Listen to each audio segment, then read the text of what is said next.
Tim dapur itu adalah pasukan khusus di industri F&B. Ya, cepat, tidak boleh salah, dan harus perfect. Coba Bapak, Ibu bayangkan kita duduk di dalam satu restoran, kita sudah order menu, terus di dalam restoran tersebut tuh ada 50-100 customer lagi order berbarengan. Kalau tidak cepat, tidak presisi, hasil makanan yang keluar pasti akan ngaco. Sehingga ini menyebabkan kekecewaan konsumen. Dalam industri F&B, sudah menjadi rahasia umum kalau kru dapur adalah ujung tombak. Karena itu, setiap desain dapur harus mendukung kenyamanan dan ritme kerja mereka. Jadi tugasnya GTK sendiri adalah membangun dapur di mana para pekerja yang ada di dalam dapur itu merasa nyaman. Karena di dalam dapur areanya cukup kompak, ya boleh dikatakan sempit. Tapi pada saat kita beraktivitas lalu lalang itu tidak saling crossing. Dan kenyamanan di dalam dapur itu harus diciptakan. Terutama salah satunya itu adalah proses pembuangan hawa panas dan udara bersih yang masuk.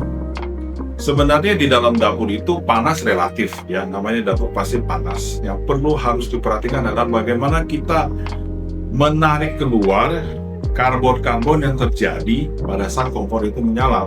Karena kumpulan karbon yang tebal di dalam dapur akan mempengaruhi kesehatan dan emosional tim di dalam dapur. Perkenalkan, saya Cokro Husni dari PT Guataka Mabur Horekaba. Saya salah satu owner di perusahaan ini. Kami berbincang dengan Bapak Cokro Husni, owner dari GTK, untuk mengenal lebih dekat jasa kontraktor dapur profesional. Sebuah jasa yang mungkin belum banyak diketahui, bahkan di kalangan pengusaha F&B sendiri. Jadi di dalam pembangunan satu dapur komersil itu ada beberapa hal yang harus kita perhatikan, ya. Terutama itu adalah keluar masuk barang, raw material dan barang jadi.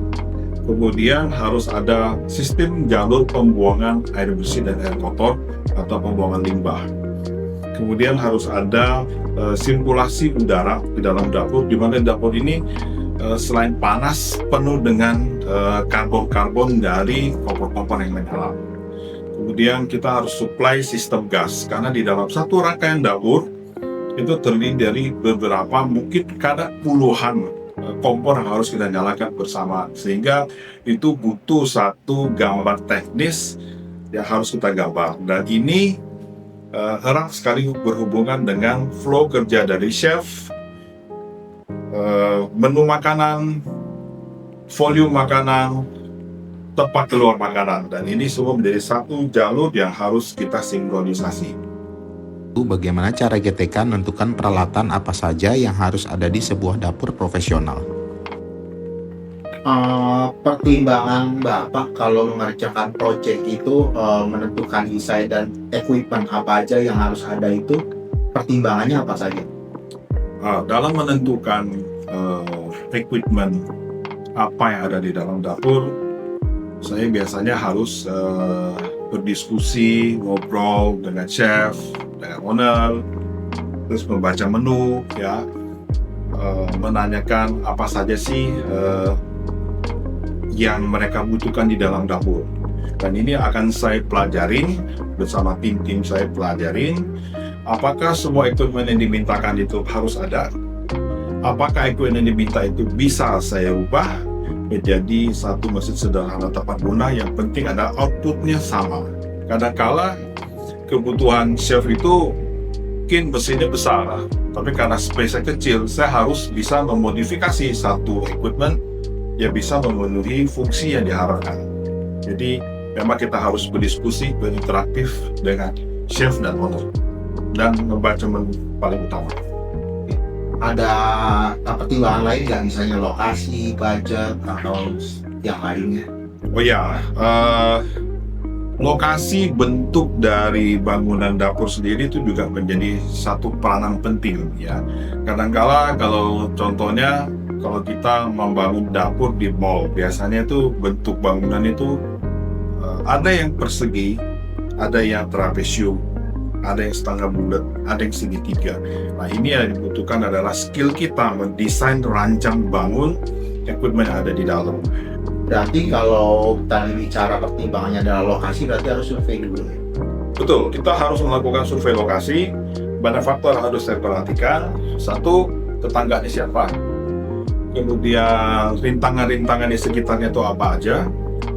Kemudian berada, misalnya kalau di mall atau di ruko, berada di lantai berapa? Ini akan menjadi satu hal yang harus sangat dipertimbangkan dalam mendesain dapur. Setelah berbincang banyak, kami pun ingin tahu lebih jauh tentang GTK sendiri. Bagaimana perusahaan ini berdiri, dan apa yang membuatnya berbeda dalam merancang dapur profesional. GTK ini apa sih Pak bisnisnya?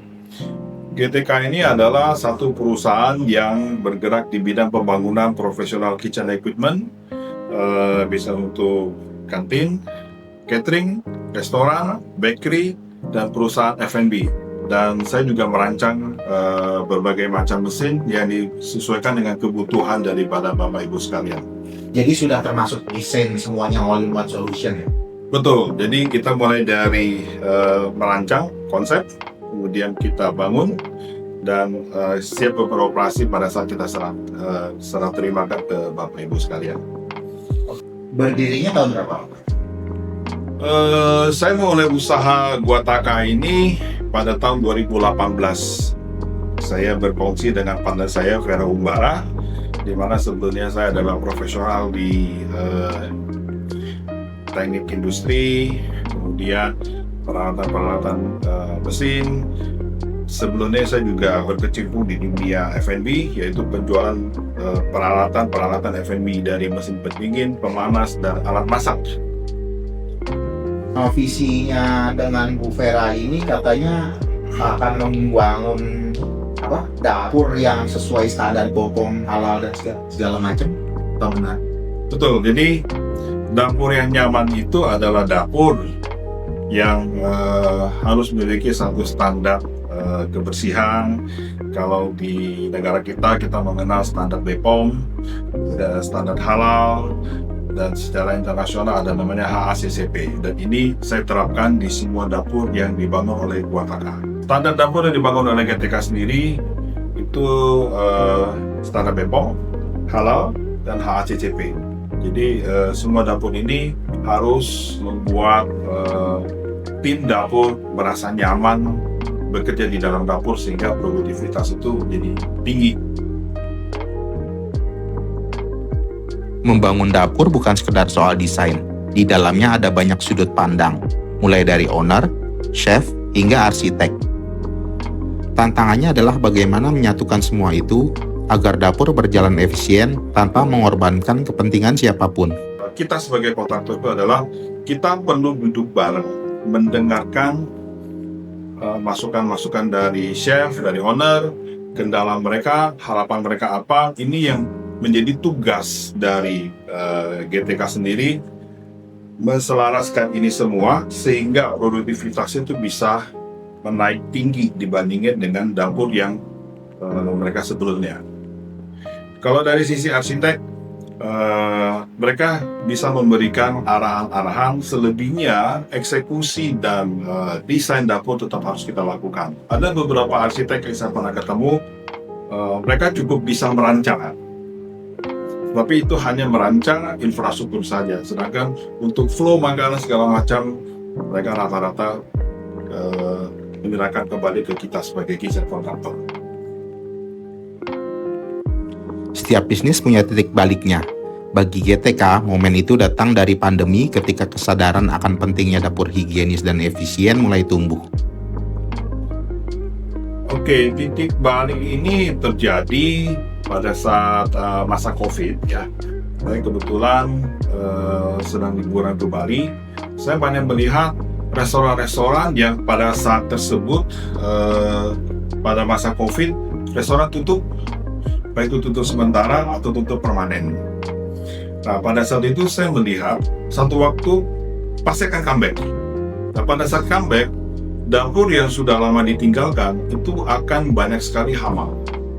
Dan ada beberapa restoran pada saat shutdown, mereka melakukan renovasi.